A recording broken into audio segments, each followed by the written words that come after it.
Assalamualaikum warahmatullahi wabarakatuh. Kami dari kelompok 5, kelas TT4506, tugas besar jaringan komunikasi data akan melakukan simulasi paket tracer menggunakan tabel VLSM. Izinkan saya memperkenalkan diri. Nama saya Sebastian Sudarma dengan NIM 11012133336. Selanjutnya rekan saya Vidi Ramadhani Gustina Fiandra dengan NIM 11012131179. Selanjutnya Jafi Akbar Prabowo dengan NIM 11012132247. Selanjutnya Taskia Rizkiani Putri dengan NIM 11012102202. Selanjutnya kita akan masuk ke video simulasi. Baik, perkenalkan nama saya Jafi Akbar Prabowo. Di sini saya akan menjelaskan model topologi yang telah kami buat. Ini merupakan model topologi yang telah kami buat, di mana kami membagi menjadi tiga gedung. Ini gedung satu, gedung 2, dan gedung 3. Di mana pada gedung satu kami membuat sebuah router dan tiga switch dengan beberapa PC host yang dibagi menjadi tiga divisi. Pada divisi A, kami memiliki 13 PC host, divisi B 16 PC host, dan divisi C 19 PC host. Kemudian ini merupakan gedung 2 yang dimana kami membuat sebuah router dan sebuah switch dengan beberapa PC host yang dibagi menjadi satu divisi, yaitu divisi D dengan 70 PC host. Sedangkan pada gedung 3 kami membuat sebuah router dan sebuah server yang akan menghubungkan ke web server yang kami buat nantinya. Baik, di sini saya akan menjelaskan IP addressing dan subnetting dari PC, router maupun server. Sebelum kita melakukan IP addressing, kita mengurutkan size-nya dari yang terbesar hingga terkecil untuk mencari base dari network address-nya. Yang pertama yaitu divisi D memiliki size 70 dengan prefix 25 dan subnet masknya 255.255.255.128 dengan network address-nya 192.168.10.0. Untuk IP range-nya 192.168.10.1 hingga 192.168.10.126. 126 didapatkan dari prefix 25 memiliki kapasitas sebesar 126 host atau subnet, sehingga network address-nya ditambahkan dengan 126, hasilnya 126. Kemudian untuk broadcast address-nya, IP range terakhir ditambahkan dengan 1 sehingga hasilnya 192.168.10.127. Kemudian selanjutnya yaitu divisi C dengan size 19, prefix 27 dengan subnet 255.255.255.224 dan network address-nya 192.168.10.128 dengan IP range 192.168.10.129 hingga 192.168.10.158. 158 dapatkan dari prefix 27 yang memiliki kapasitas host atau subnet sebesar 30 sehingga network address-nya ditambahkan dengan 30, hasilnya 158. Untuk broadcast address-nya, IP range terakhir ditambahkan dengan 1 sehingga hasilnya 192.168.10.159. Kemudian selanjutnya yaitu divisi B dengan size 16, prefix 27, subnetnya 255.255.255.224 dan network address-nya 192.168.10.160 dengan IP address 192.168.10.161 hingga 192.168.10.190. 190 didapatkan dari prefix 27 yang memiliki kapasitas subnet atau host sebesar 30 sehingga network address ditambahkan dengan 30 hasilnya 190. Untuk broadcast address-nya IP range terakhir ditambahkan dengan 1 sehingga hasilnya 192.168.10.191. Kemudian selanjutnya PC di divisi A dengan size 13, prefix 28 dan subnet 255.255.255.240. Untuk network address-nya 192.168.10.192 dan IP range-nya 192.168.10.193 hingga 192.168.10.206. 206 dapatkan dari prefix 28 yang memiliki kapasitas subnet atau host sebesar 14 sehingga network address-nya ditambahkan dengan 14 hasilnya 206. Untuk broadcast address-nya, IP range terakhir ditambahkan dengan 1, sehingga hasilnya 192.168.10.207. Kemudian selanjutnya router di gedung 1 dan 3 dengan size 2 prefix 30, subnetnya 255.255.255.252. Untuk network address-nya 192.168.10.208 dan IP range-nya 192.168.10.209 hingga 192.168.10.210. 210 didapatkan dari prefix 30 yang memiliki kapasitas subnet atau host sebesar 2, sehingga network address-nya ditambahkan dengan 2, hasilnya 210. Untuk broadcast address-nya IP range terakhir ditambahkan dengan 1, sehingga hasilnya 192.168.10.211. Kemudian selanjutnya router gedung 2 dan 3 dengan size 2, prefix-nya 30, subnetnya 255.255.255.252, dan network address-nya 192.168.10.212 dengan IP range 192.168.10.213 hingga 192.168.10.214. 214 didapatkan dari prefix 30 dengan kapasitas subnet atau hostnya sebesar 2, sehingga network address-nya ditambahkan dengan 2, hasilnya 214. Untuk broadcast address-nya IP range terakhir tambah 1, sehingga hasilnya 192.168.10.215. Dan yang terakhir, server dan router gedung 3 dengan size 2, prefix 30, subnetnya 255.255.255.252, dan network address-nya 192.168.10.216. Untuk IP address-nya 192.168.10.217 hingga 192.168.10.218. 218 dapatkan dari prefix 30 yang mempunyai kapasitas host atau subnet sebesar 2, sehingga network address-nya ditambahkan dengan 2, hasilnya 218. Untuk broadcast address-nya IP range terakhir tambahkan dengan 1, sehingga hasilnya 192.168.10.219. Halo, saya Taskia. Di sini saya akan menjelaskan mengenai routing table pada simulasi kelompok kami. Pertama, saya ambil contoh untuk connect router 2 ke router 0, ataupun sebaliknya. Untuk connect router 2 ke router 0 dan sebaliknya, maka digunakan IP titik 129. Dari router 2, network yang dipakai kita ambil contoh adalah network dengan IP titik 128. Nah, untuk connect ke network dengan IP titik 128 ini, kita perlu menyambungkan router melalui hop di FA2 per 0 dan juga FA1 per 0. Nah, di router 0, yang mana next hop IP-nya adalah, bisa lihat pada tabel yaitu next hop IP-nya titik 209. Ya. Lalu untuk router 1, untuk router 1, misal saya ambil contoh, network yang dipakai adalah 10.0. 10.0. Nah, untuk connect ke network dengan IP 10.0 ini, maka next hop IP-nya adalah, bisa dilihat pada tabel, yaitu titik 214. Dan seterusnya, untuk network titik 128, maka next hop IP yang digunakan adalah titik 209. Lalu untuk network dengan IP titik 160, maka next hop IP yang digunakan adalah titik 209. Dan untuk network yang digunakan ada titik 192, maka next hop IP yang digunakan adalah 209. Baik, di sini saya akan melakukan demo connectivity atau ping.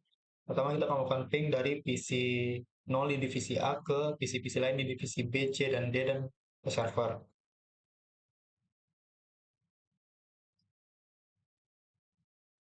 Pertama kita masukkan comment ping dan IP address dari PC yang akan dituju, yaitu PC 4 dengan IP address 192.168.10.162.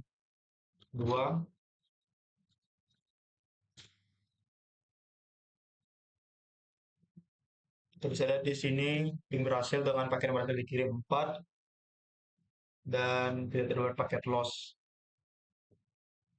Selanjutnya ke PC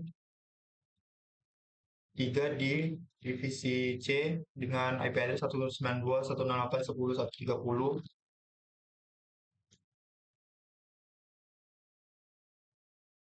Nah, di sini juga ping berhasil, paket yang dikirim 4 dan berhasil diterima 4 dan tidak terdapat paket loss.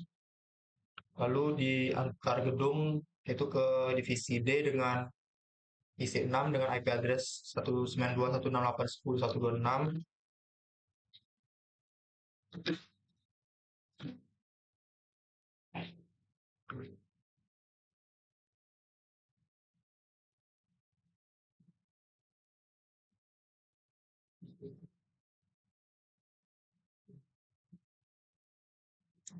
Di sini paket yang dikirim 4 dan diterima 2 dan berarti terdapat paket loss itu 2 atau persentase sekitar itu 50%.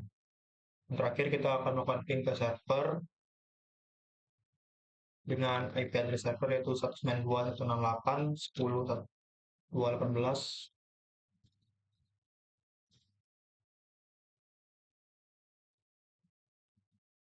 Nah, di sini ping berhasil yaitu paket yang berhasil yang dikirim 4 dan diterima 4 dan tidak terdapat paket loss. Selanjutnya kita akan melakukan ping dari PC 4 di divisi B.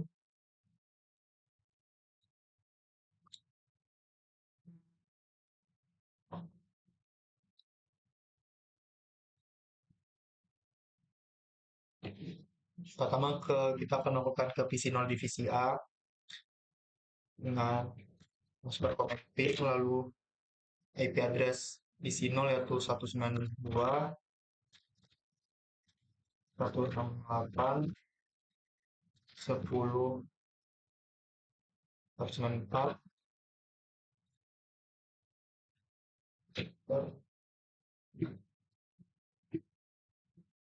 Nah, di sini kita bisa lihat pingnya berhasil dengan paket yang berhasil dikirim 4 dan tidak terdapat paket loss. Lalu kita akan melakukan ping ke PC C di divisi C yaitu PC 3 dengan API address seperti yang tadi yaitu 92.168.10.120.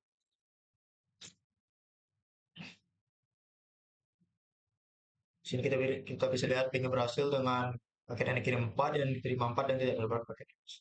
Lalu ke PC di divisi D yaitu PC 6 dengan IP address 192.168.10.126.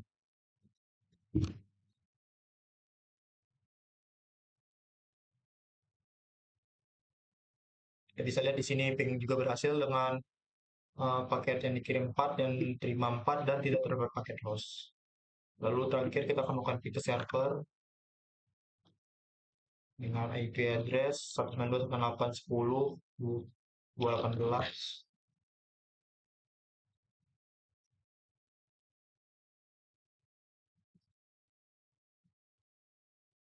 Di sini ping juga berhasil dengan paket yang dikirim 4 dan diterima 4 dan tidak terdapat paket loss.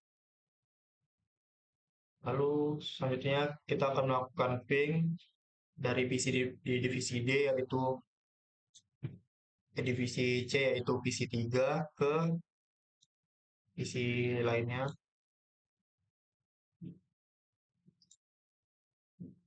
Masukkan komen ping dan IP address di PC 0 divisi A yaitu 192.168 10.194.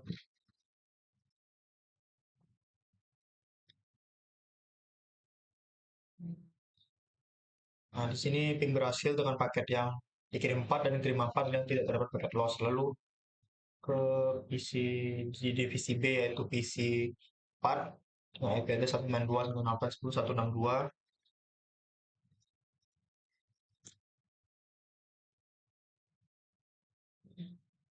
Nah, di sini ping berhasil dengan paket yang dikirim 4 dan diterima 4 dan tidak terdapat paket loss.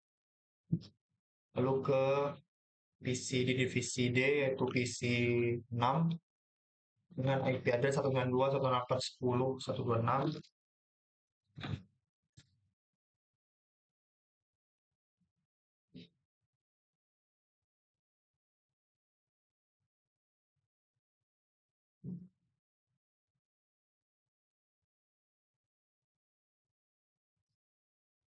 Kita bisa lihat di sini ping berhasil dengan paket yang kirim 4, tetapi di sini paket yang terimanya 2 dan terdapat 2 paket loss. Persentase 50%.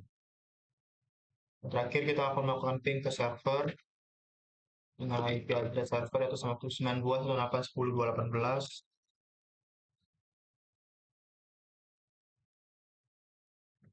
Nah, di sini ping berhasil dengan paket yang kirim 4 dan terima 4, nanti tidak terdapat paket loss.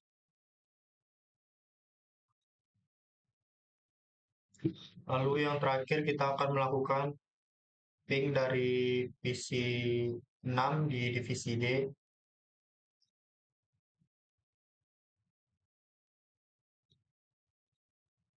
Pertama kita akan melakukan ping ke PC 0.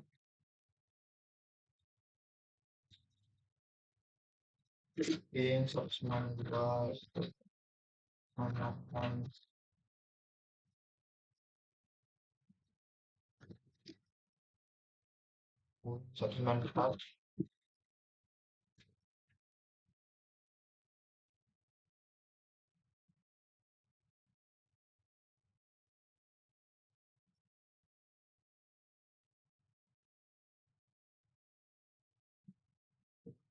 Nah, di sini ping berhasil, tapi paket yang dikirim 4, sedangkan yang diterimanya 2 ya, dan terdapat 2 paket loss dengan persentase 50%. Lalu ke PC 4 divisi B dengan IP address 192.168.10.162.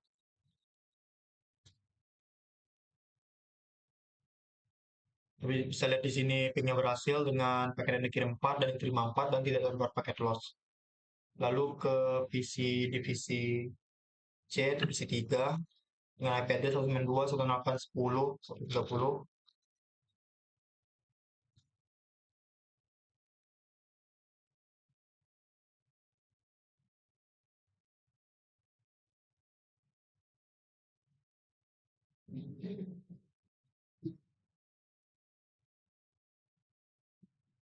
Nah, di sini kita bisa lihat terdapat paket yang dikirim 4, tapi yang diterima yang 2 dan terdapat 2 paket loss dengan persentase 50%.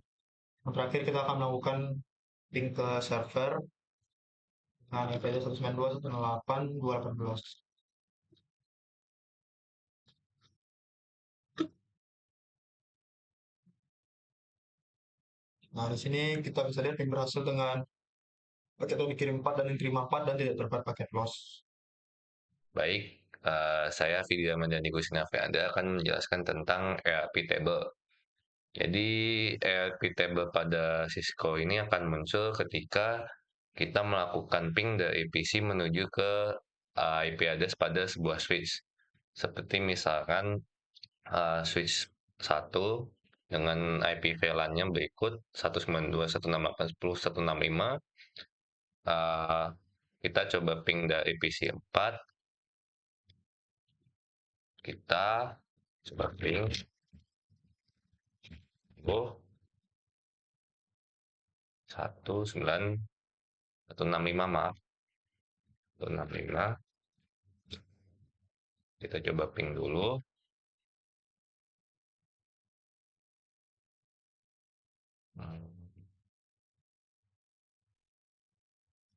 Jika sudah kita ping, kita pencet tombol inspect, kemudian kita klik IP table, maka akan muncul IP table dari PC yang sudah kita ping menuju ke switch tersebut. Seperti contohnya di sini ada IP address 162 dan 165, yang mana itu adalah IP address pada PC 2 dan PC 4. Kemudian untuk mengakses ke website, kami telah melakukan konfigurasi untuk pengaksesan, di mana kita bisa akses contohnya menggunakan PC 0, kita buka web browser. Di sini kami sudah men-setting DNS dan juga HTTP yang pasti, sehingga kita dapat memasukkan baik nama DNS ataupun IP address dari server tersebut. Misal untuk kelompok kami, nama websitenya adalah citynet.com. Kita coba cari, kita go, maka PC tersebut akan loading sebentar dan termuat website dari kelompok yang sudah kami buat. Dan kalau kita mencoba untuk mengakses menggunakan IP address, maka kita juga bisa mengakses website tersebut hanya tinggal mengganti nama DNS menjadi nama mengganti dengan IP address yang tertera di server kita. Contohnya pada topologi ini kami menggunakan IP address 92.168.10.218 untuk servernya. Ketika kita mencoba mengakses, website yang sama akan muncul juga. Untuk kecepatan memuat website sendiri akan bervariasi tergantung kondisi RAM dari perangkat yang kita gunakan untuk melakukan Cisco Packet Tracer ini. Dan juga tergantung oleh aplikasi-aplikasi lain apa saja yang sedang dibuka. Jadi speednya akan bervariasi. Sekian video simulasi dari kelompok kami. Maaf jika ada kekurangan dan kesalahan. Wassalamualaikum warahmatullahi wabarakatuh.